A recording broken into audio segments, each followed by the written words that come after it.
Welcome back, students. I am Dolon Banerjee. Now we were discussing about the geotechnical engineering. Okay, so now first of all, let us go. We have already studied many things about the compaction. Now this is the last presentation on the compaction. Okay, after that we will be going to the consolidation and compressibility of the soil. So some other concepts were remaining, so I thought of making a PPT, the final one. Okay, so let us go through it. So just the related compaction, or one second.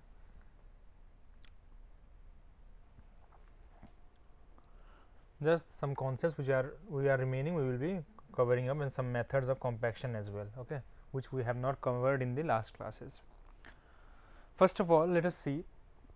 If you remember, we have already talked about the smooth wheeled roller, pneumatic tired roller, sheep foot roller, vibratory roller, and dampers as well. Okay, we have already discussed this part. So this is just a brief table which will be helping you to understand the suitability of compaction equipments. Okay, suitability of the compaction equipments. So you can remember, I think the dampers or rammers generally are used for all soils. Mainly, if someone asks you to precisely for which it is used, then we can say that it will be used for cohesive. Okay, precisely it is used for cohesive, but generally we can use for all types of soil. Then where is it used, nature of the project, what type of circumstances should be there to be so that the dampers or rammers can be used, then it will be in the confined area such as fill, behind the retaining wall, basement walls, etc. Means the key word here is the confined areas. Okay, so mainly the rammers or dampers will be used in the confined areas for all types of soil. Also sometimes it is used for the trench fills. Okay, trench fills also we can use it for.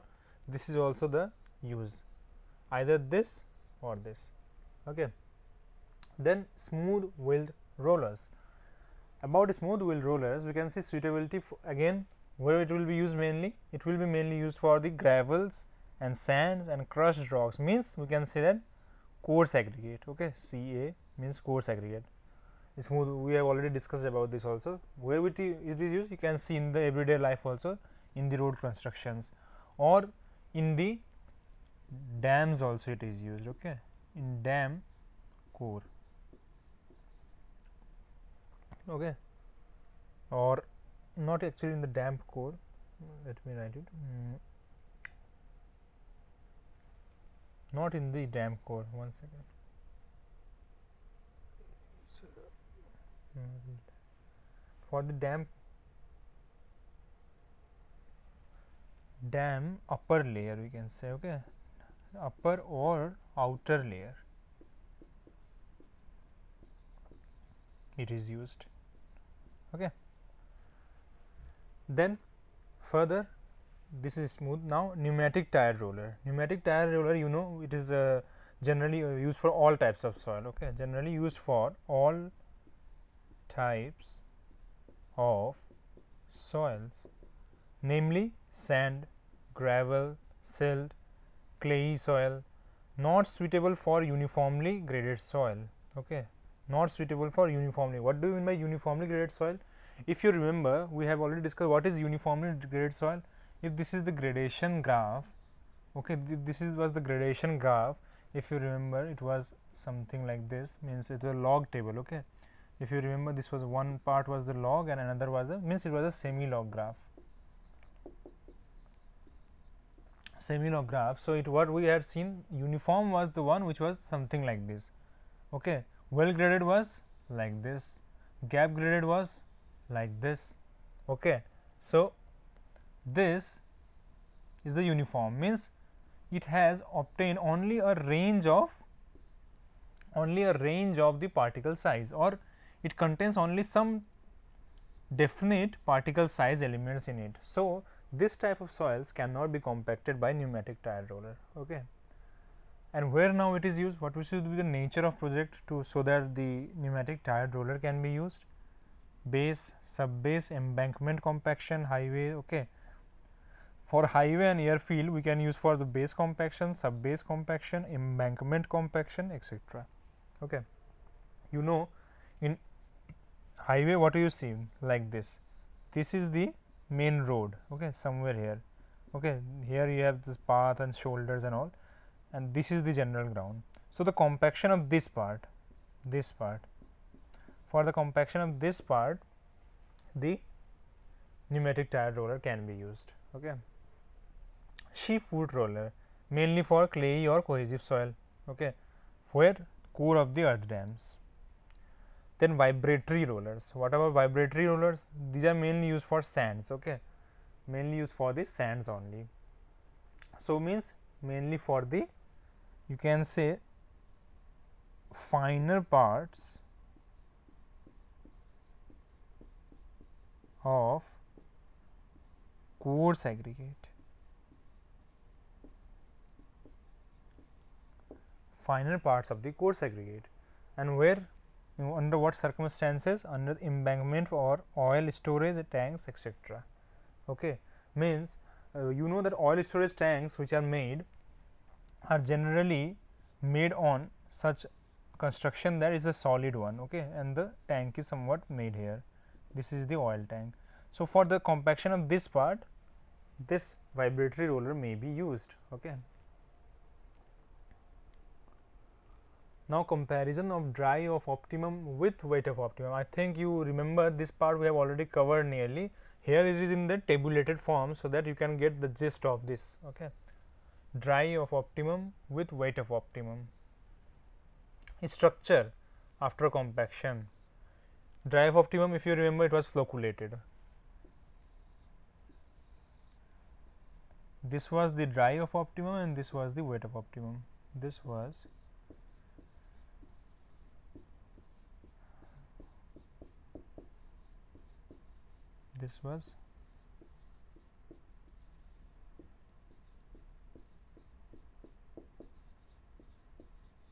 okay, this was dry of optimum and this was wet of optimum. This was your, this part was the optimum moisture content.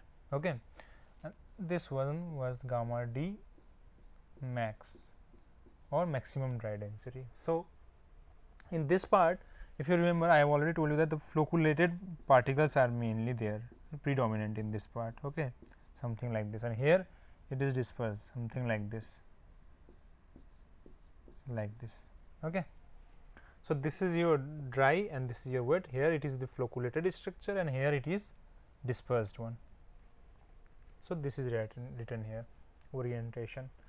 Then water, this is water deficiency. Okay, water deficiency, obviously in this part water deficiency will be more because it is dry of optimum, and here this is wet of optimum, means efficiency of the water will be less in this part. Okay. Then permeability. Permeability, if you remember, I had already discussed that since the pores are mainly here, okay, more pores are, this is the whole void, you can see here. Besides this also, if there are other voids also, they are only containing air, so the water can push through it. Okay, push through it. So permeability is higher in this part than this part. Okay, so the same is written here. The permeability will be higher in the dry of optimum than wet of optimum. Oh, sorry, this one. Compressibility. Again, we have already discussed this. At low stresses and at high stresses, two parts. At low stresses and compressibility, what was there? If you remember, these flocculated structure won't break at low stress or low compactive effort or low strains. Okay. So what will happen? Due to this, the compressibility will be hindered or the compaction of the process will be hindered. So these will retain its shape. Okay, this will retain its shape, causing what? The compressibility to decrease. Okay, this will cause let me write it. Due to the flocculated structure, something like this, this will cause the compaction efficiency to decrease, and hence the compressibility is low. Okay. But in case of weight of optimum, the structures will be something like this, okay, something like this. So, due to this what will happen at low stress also, the remaining somewhat the remaining air voids will be thrown out, due to which the compaction or the compressibility will be better than this one, okay. Not very high compressibility, but greater than the compressibility shown by dry of optimum, okay. So, high.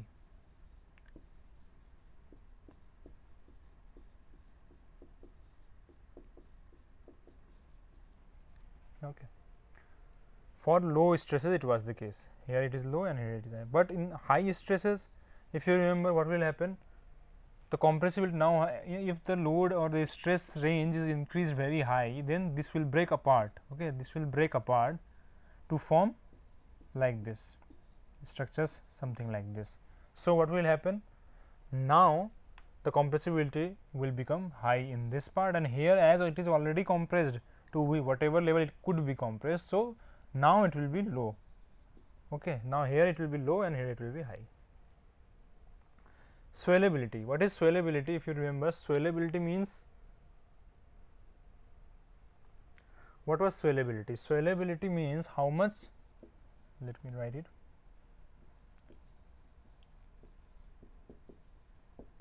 swellability, it is actually the potential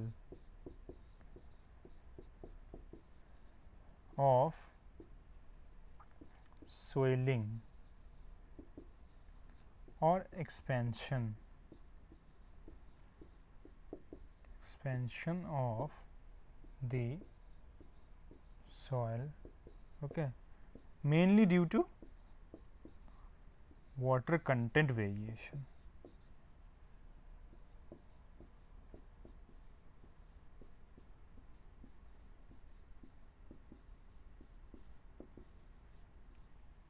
Okay. So, this is what swellability means. Now, if we are talking about swellability, if you just now, let me erase it. Now, dry of optimum and wet of optimum. This is dry of optimum and this is wet of optimum.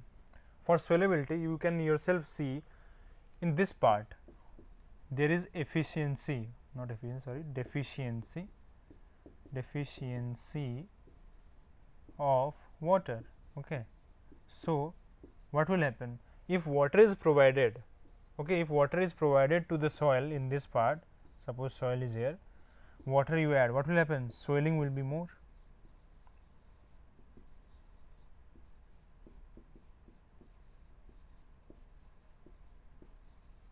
swelling will be more, okay.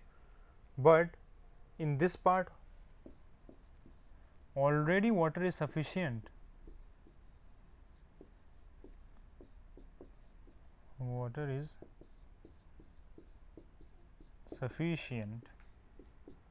So, no much swelling,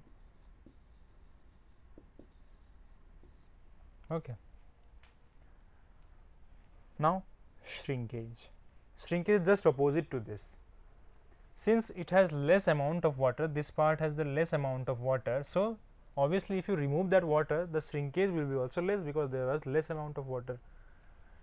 In this part of what will happen in this weight of optimum, the shrinkage will be high, okay. The shrinkage will be high, why?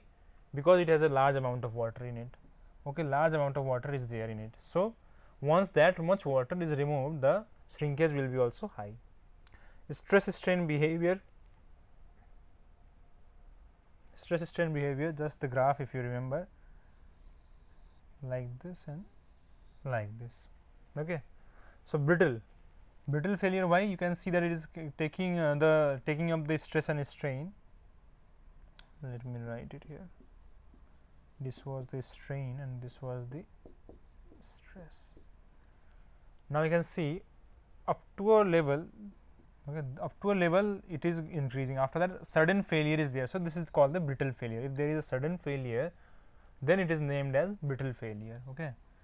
And here you can see it is a gradual, you cannot see just by looking at the graph say that this point is the failure point or this point or this point.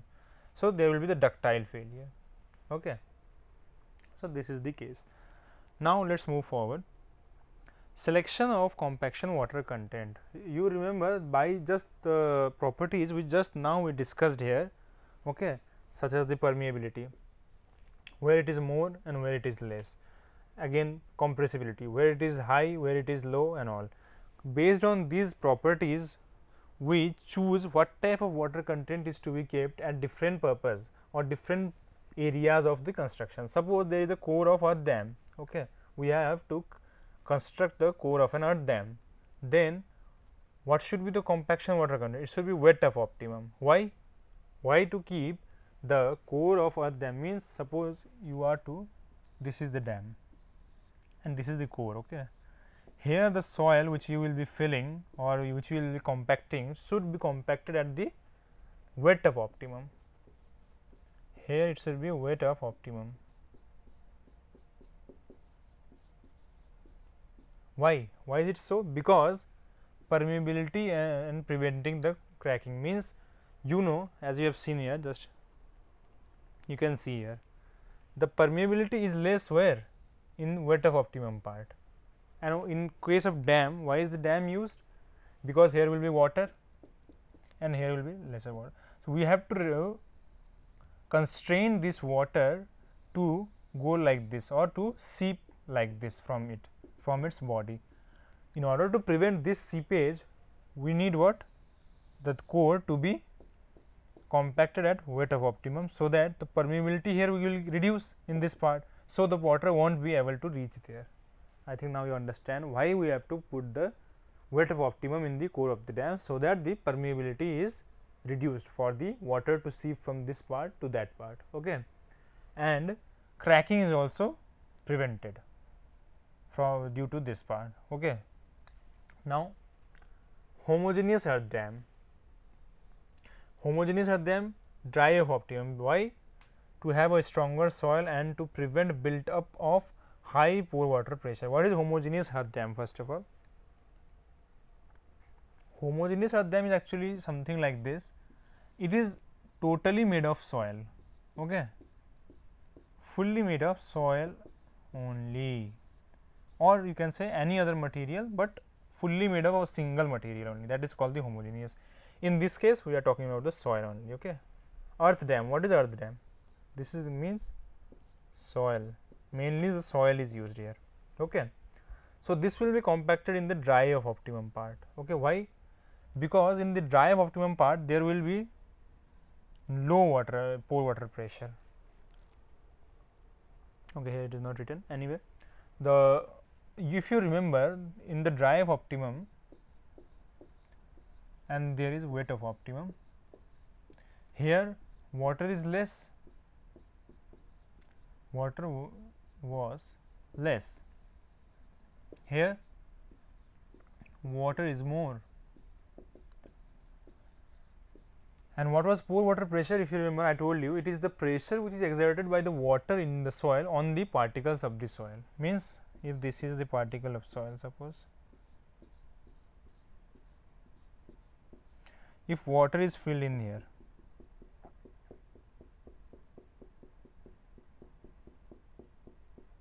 okay, water is filled something like this. This water will exert pressure on this particles, something like this, okay, like this. This is the pore water pressure. Now, if more water is there, more pore water pressure. If less water is there, then less pore water pressure. So, in order to prevent the build up of high pore water pressure in the dam itself or dam material, we have to compact in dry of optimum for the case of homogeneous earth dam, okay. This is the case. Then subgrade of the pavement. You know pavement, this is the pavement suppose, or you can also show it like this, okay. What is this? This is the base, then sub base, okay, then subgrade, okay. After that again there is a layer, top layer, okay, top layer. So, this is the cross section of a road or pavement.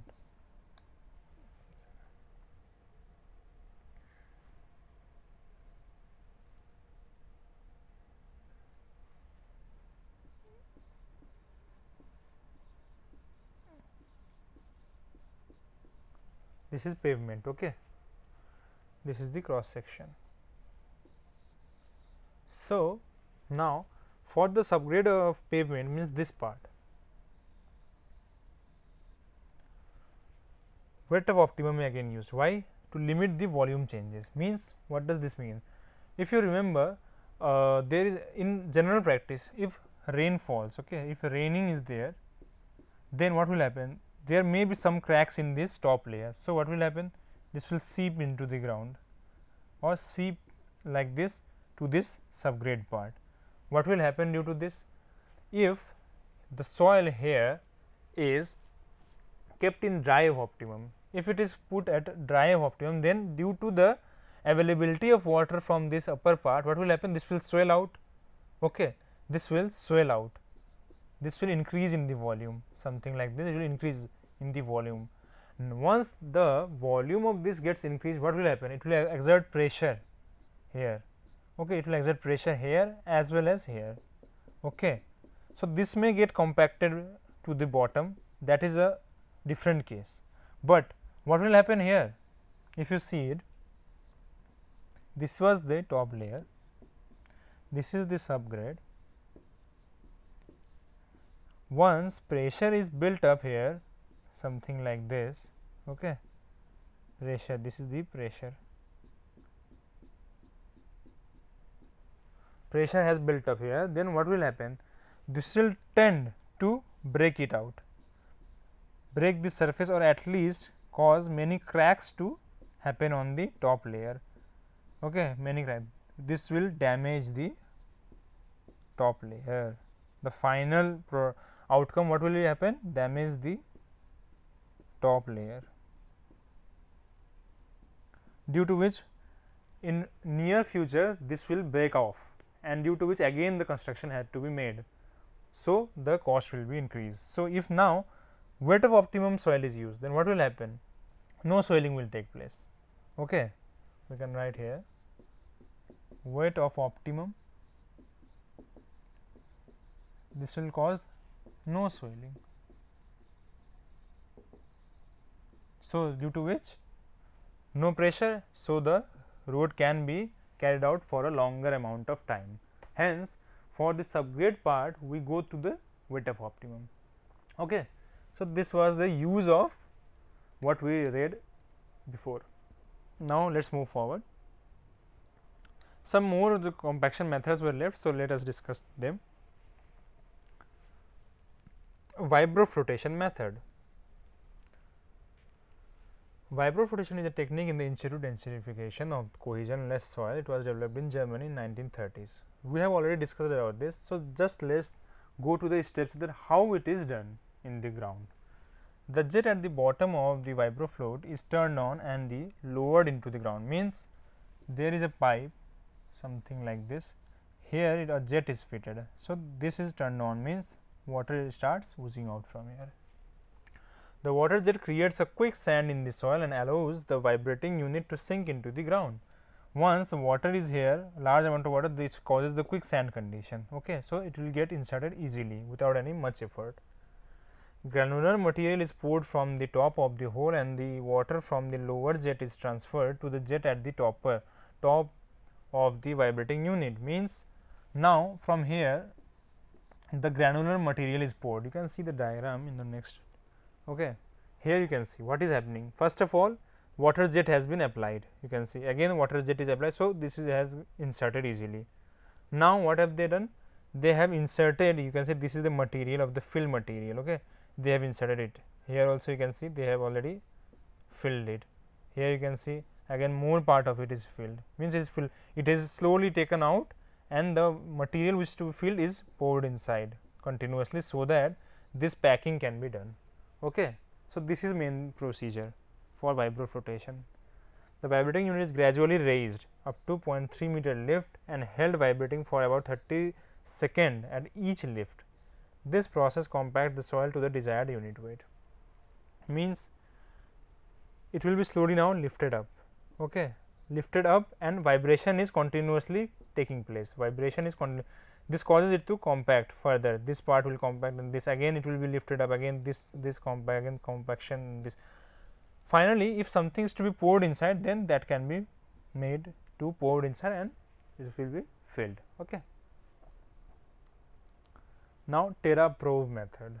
TerraProve, okay, nearly like Vibroflotation only. Consists of open-ended pipe of diameter 75 cm and vibrating pile driver at its bottom. Something like this. There is a pipe and there is a vibrator at the end. Okay. Vibratory pile driver, when activated, gives vertical vibrations to the TerraProve. Means it will move something like this. Okay, means up and down. Up to the desired depth, TerraProve is gradually raised upward while vibratory pile continues to operate. Means if it is the ground, it will continue to operate, means it will continue to vibrate and it will be raised up or lower as the case may be. Okay. Spacing of the soil is kept at 1.5 meter. Method can be used to depth up to 20 meter. Ideal for compaction of saturated sand deposit. Means obviously the vibration technique is mainly used for sand only. Okay. So, this is also a technique which will be used for the compaction of sand. Now, pounding. You know what is pounding? Means just hammering, you can say. Okay. Hammering or impacting.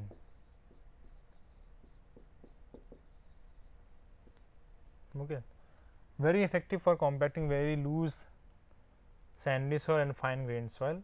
A heavy mass is dropped from a large height on the ground surface. While using pounding method, we have to take care that vibrations do not get transferred to the adjacent buildings. A huge mass is there, okay, 100 tons, 200 tons, okay, it is lifted up and thrown down on the ground, due to which the vibration is caused. This is the general method of compaction. Okay. So, this is the by pounding. Now, explosive. This one is a new method. Explosive. We use explosive to densify. Okay. Mainly, this is also used for cohesionless soils. The shock wave and the vibrations produced by explosive are somewhat similar to that produced by the vibratory compaction equipment. Okay.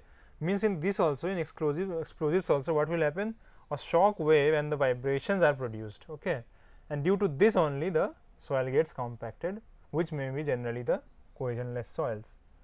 This method is quite effective when the cohesionless is fully saturated. Means for explosive, it is mainly considered that the soil should be fully saturated. Okay. The shock waves cause liquefaction of the sand, which is followed by densification. What does this mean? Means you can say that once the shock wave is transferred, the particles may be arranged somewhat haphazardly, something like this and that. Once the explosion is made here, and they come in the liquefaction state, due to which they get settled and finally get densified, something like this. Okay, something like this, like this. This method is not effective for partially saturated soil. The blast is effective in the limited to 25 meter only. The uppermost zone of this soil up to a depth of 1 meter gets displaced in the random manner and is therefore not properly densified. This zone should be compacted using the conventional method of rollers. What does this mean? You know, when the blast will take place, this much part will be roughened, it will be thrown here and there, okay, due to the blast.